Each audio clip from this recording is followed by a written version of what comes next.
Hello friends, நான் உங்கள் சுருராஜி பேசுகிறேன். ரொம்ப நாளாக ஆச்சு நான் எழுதின கதையை சொல்லி. இப்போது நான் எழுதின 4வது கதையை உங்களுக்கு சொல்ல போகிறேன். கதையோட தலைப்பு நல்லதையே யோசி.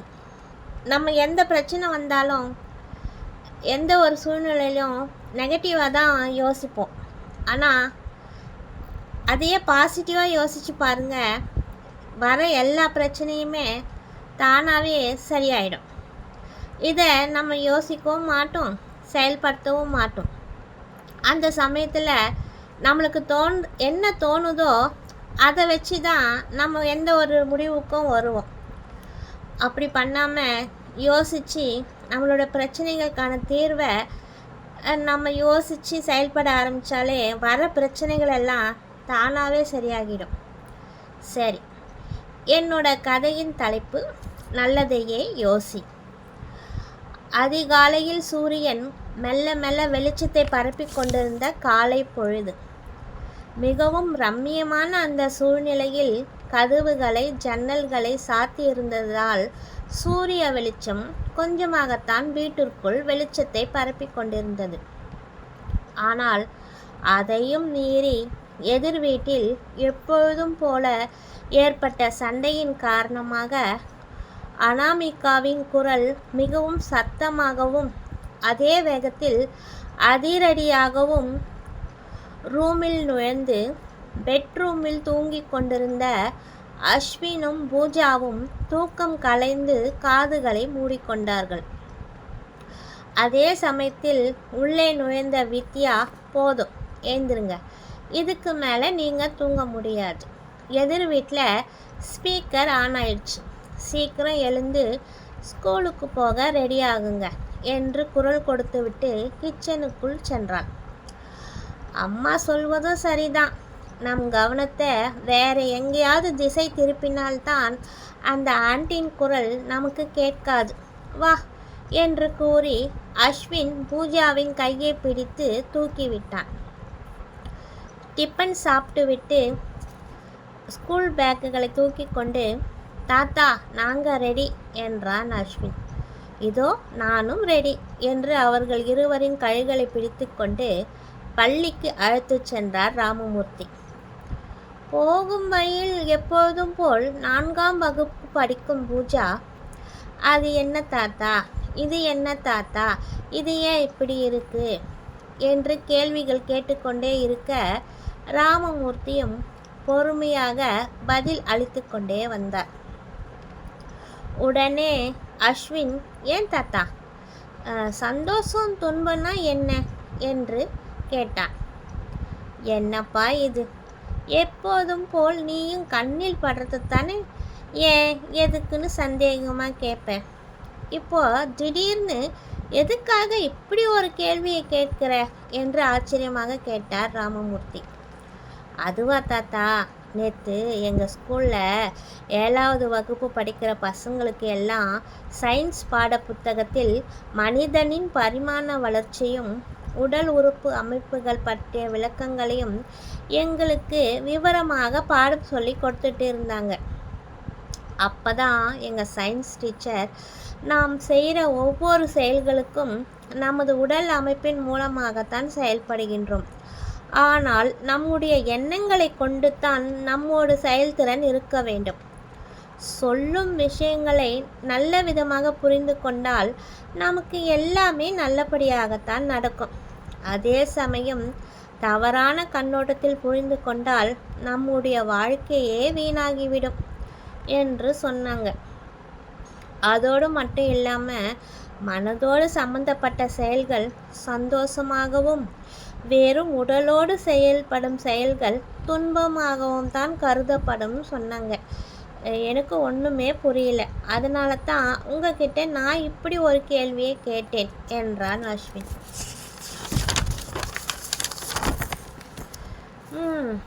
சரிதான், எங்கள் காலத்தில் எல்லாம் நாங்கள் படிக்கும்போது சங்க இலக்கியங்கள், ராஜாக்களின் வாழ்க்கை வரலாறுகள், வீர தலைவர்களின் தியாகம், மன்னர்களின் அரசாட்சி மற்றும் குடிமக்களின் கடமைகள், கணக்கு வழக்கு, அறிவியலில் கூட நோய் உண்டாக காரணங்கள் என்ன, அதற்கான எதிர்ப்பு சக்திகள் என்ன என இவற்றை பற்றித்தான் நாங்கள் படித்தோம்.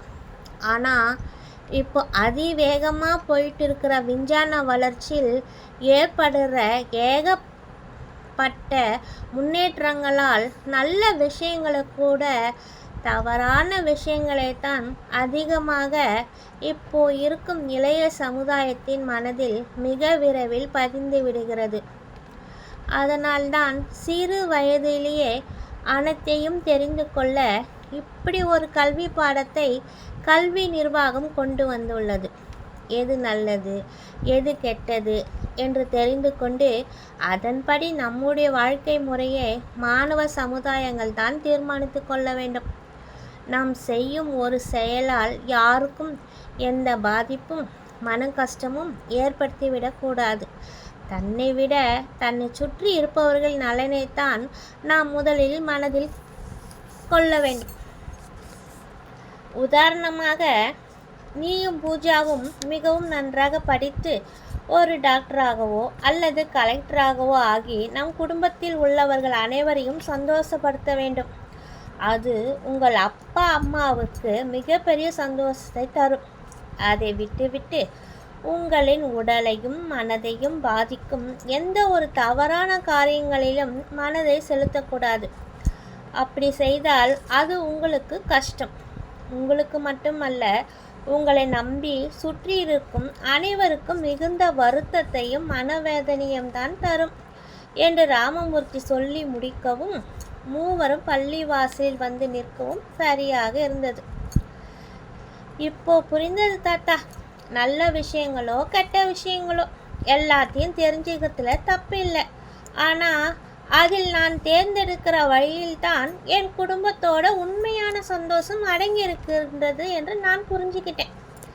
சரி, நாங்கள் வரோம் தாத்தா என்று கூறி பூஜாவின் கைகளை பிடித்து கொண்டு உள்ளே சென்றான் அஸ்வின். பிறகு சிறிது நேரம் கழித்து வீட்டிற்குள் வந்த ராமமூர்த்தி, என்னம்மா இது, இன்னுமா அனாமிகா சத்தம் போட்டுட்டு இருக்கா? இன்னைக்கு அவ வேலைக்கு போகலையா என்று கேட்டார். தெரியல மாமா, ஆனால் இன்னைக்கு அவ ஏதோ ஒரு முடிவோடு தான் இருக்கா போல இருக்கு, அதனால தான் வேலைக்கு போகலை என்று வித்யா கூறி கொண்டிருக்கும் போதே, போதும் போதும், இதுக்கு மேலே என்னால் உங்கள் கூட பொறுமையாக குடும்பம் நடத்த முடியாது. என்னோட அப்பாவை வர சொல்லியிருக்கேன். என்னால் உங்ககிட்ட டைவர்ஸ் கேட்டு கோர்ட்டு கேஸுன்னு எல்லாம் அலைய முடியாது. வரும்போதே அப்பா 4-5 பேரை அழைச்சிக்கிட்டு வருவார். எனக்கு விடுதலை பத்திரத்தில் மறுப்பு ஏதும் தெரிவிக்காமல் உடனே கையெழுத்து போட்டு கொடுத்துடுங்க. சே, காதலிக்கும் போது நான் உங்களை ஒரு ஹீரோ நினச்சி தான் காதலித்தேன். ஆனால் நீங்கள் இப்படி ஒரு ஜீரோவாக இருப்பீங்கன்னு நினச்சி கூட பார்க்கல. எப்போ பாரு வேலைக்கு போய் கீழே வீழ்ந்து அடிபட்டுட்டு வரீங்க. கேட்டால் இதுதான் என் தொழில்னு சொல்கிறீங்க. கீழே வீழ்ந்து அடிபடுற மாதிரி எல்லாம் வேலை செய்கிறது ஒரு தொழிலா? என்னோட ஹீரோ அஜய் கூட தான் நடிக்கிற படத்தில் என்னம்மா சண்டை போடுறாரு. எவ்வளோ பேர் வந்தாலும் அடித்து தூள் கிளப்பிடுறாரு. ஆனால் அவர் மேலே ஒரு சின்ன அடி கூட படாமல் சூப்பராக ஃபைட் பண்ணுறாரு. அட்லீஸ்ட் அவர் அளவுக்கு இல்லைன்னாலும் கீழே விழாமல் அடிப்படையாமல் உங்களால் வேலை செய்ய முடியாதா? உங்கள் உடம்பை பாருங்கள், பார்க்கவே ரொம்ப கன்றாவியாக இருக்குது. இப்படி கூடவா ஒரு மனுஷன் உடம்பை இந்த அளவுக்கு காயப்படுத்தி கொள்வான்? சே, பார்க்கவே ரொம்ப அருவருப்பாக இருக்குது என்று மேலும் பேசிக்கொண்டே சென்றாள் அனாமிகா. பதிலுக்கு எப்பவும் போல் அவள் கணவன் ராகுலிடம் இருந்து எந்த ஒரு பதிலும் வரவில்லை. சிறிது நேரத்தில் கிளம்பி வெளியே சென்று விட்டான். பின்னாடியே கத்திக்கொண்டே வந்த அனாமிகா தெருவில் இருப்பவர்கள் தன்னை ஒரு மாதிரியாக பார்ப்பதை பார்த்தவுடன் ஒரு முறை முறைத்து விட்டு உள்ளே சென்று வீட்டின் கதவை தாளிட்டு கொண்டாள். என்ன பெண் இவள், எப்போ பாரு தினமும் இப்படியா புருஷங்கிட்ட சண்டை போட்டுக்கிட்டே இருப்பா. இப்படி இருந்தால் இவளுக்கெல்லாம் எப்படி குழந்தை பிறக்கும் இந்த லட்சணத்தில் இவையெல்லாம் பத்திரிகை ஆஃபீஸில் போய் என்ன தான் வேலை செய்கிறாளோ என்று அவள் காது படவே சில பெண்கள் பேசுவதை கேட்டதும், அனாமிகா, இவர்களுக்கு என்ன தெரியும்? நானும் தான் எவ்வளோ ஆசையாக ராகுலை காதலித்து திருமணம் செய்து கொண்டேன். என் கனவு நாயகன் அஜய் போல் இல்லாவிட்டாலும் அவரின் சாயலில் இருக்கும் ராகுலை என் ஹீரோவாக ஏற்றுக்கொண்டுதான் ஆசையுடன் நான் பழகி இருந்தேன். ஆனால் முதல் இரவிலே ராகுலின் அடிப்பட்ட உடலை பார்த்த உடனே எனக்கு வெறுப்பும் அதிக கோபம்தான் ஏற்பட்டது. கடந்த 2 வருடங்களாகவே என் மனதை மாற்ற எவ்வளவோ முயற்சி செய்தும் கூட என் ராகுலை என்னோட கனவு நாயகன் அஜயாக ஏற்றுக்கொள்ளவே மனம் வரவில்லை. பரவாயில்லை, என் ஆசை நாயகனுடன் எப்பொழுதும் போல் நான் கனவிலேயே குடும்பம் நடத்தி கொள்கிறேன். இனி ராகுலுடன் ஒரு நிமிடம் கூட என்னால் இருக்க முடியாது. இப்படி பார்ப்பதற்கு ஹீரோவாகவும் உள்ளே அடி வாங்கும் ஜீரோவாகவும் இருக்கும் ராகுலுக்கு மனைவியாக இருப்பதை விட படத்திற்கு படம் அதிரடி நாயகனாக இருக்கும் அஜய்க்கு இருக்கின்ற பல ரசிகைகளில் நானும் ஒரு ரசிகையாகவே இருந்து விடுகிறேன் என்று முணுமுணுத்து கொண்டே வீட்டை பூட்டி வண்டியை வெளியே எடுத்துக்கொண்டு வந்த அனாமிகாவை தடுத்து நிறுத்தினாள் வித்யா.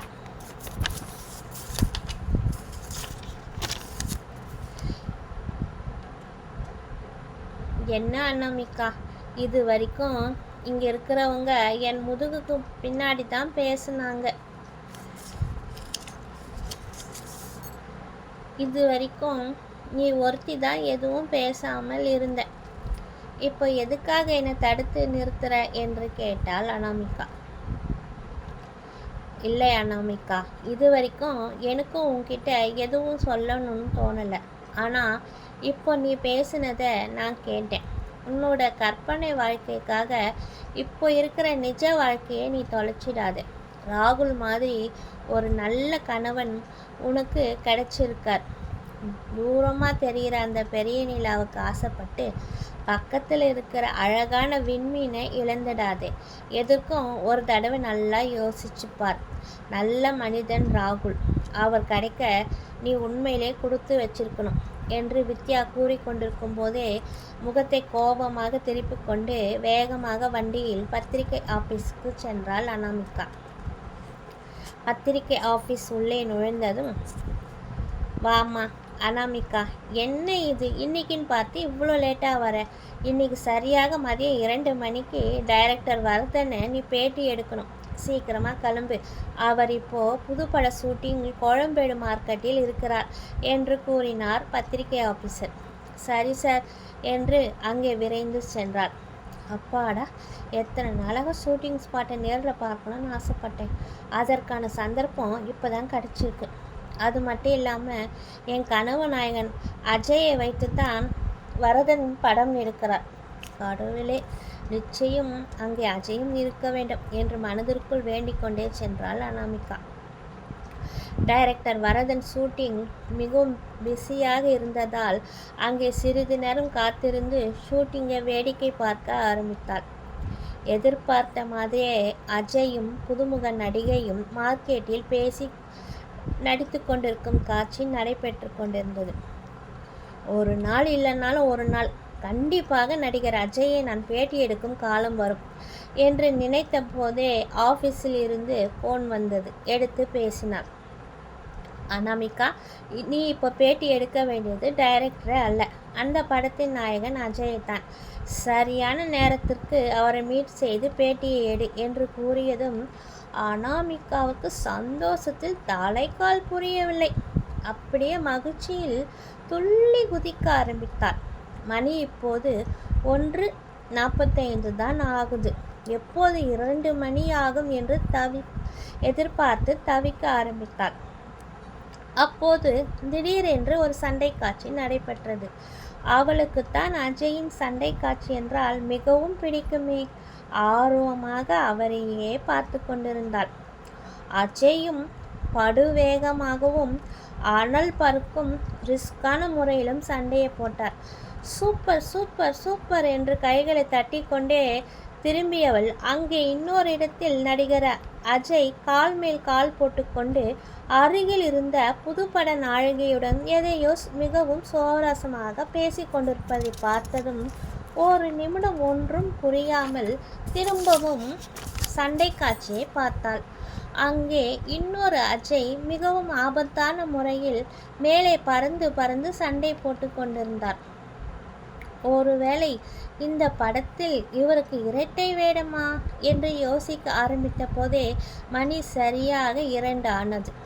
அப்போது அவளின் அருகில் வந்த நபர், மேடம், அஜய் சார் உங்களை கூப்பிடுகிறார் என்றதும், என்ன, அவர்தான் சண்டை போட்டு கொண்டிருக்கிறாரே என்று அனாமிகா கேட்க, இல்லை மேடம், அது அவரோட டூப்.